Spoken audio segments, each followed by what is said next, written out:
হুমকির মুখে স্থগিত ঢাকা মহানগর নাট্য উৎসব। সব ধরনের প্রস্তুতি নেওয়ার পরও একদল ব্যক্তির হুমকির মুখে স্থগিত করা হয়েছে ঢাকা মহানগর নাট্য উৎসব।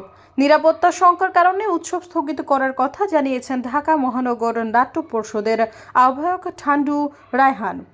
তিনি বলেন, অনাকাঙ্ক্ষিত পরিস্থিতিতে সকলের নিরাপত্তার কথা ভেবে আমাদের অক্লান্ত পরিশ্রম ও ভালোবাসায় আয়োজন করা প্রাণের নাট্য উৎসব আপাতত স্থগিত ঘোষণা করতে বাধ্য হয়েছি।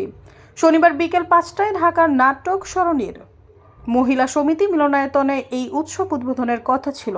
সন্ধ্যায় মুক্তিযুদ্ধ ভিত্তিক নাটক পায়ের আওয়াজ পাওয়া যায় মঞ্চস্থ হওয়ার কথা ছিল।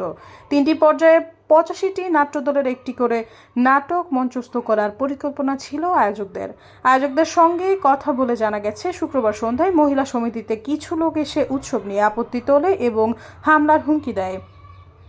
উৎসব উদযাপন পরিষদের সদস্য সচিব কামাল আহমেদ জানান, শুক্রবার দুপুরে বাংলাদেশ মহিলা সমিতির দায়িত্বপ্রাপ্ত কর্মকর্তা তাদের জানান রমনা থানা থেকে উৎসব বন্ধ করতে বলা হয়েছে। এরপর আয়োজকেরা রমনা থানার ওসির সঙ্গে যোগাযোগ করেন এবং সন্ধ্যায় তার কার্যালয়ে গিয়ে উৎসবের বিস্তারিত তথ্য দেন। সৈয়দা ফারিয়া, সমযুগ।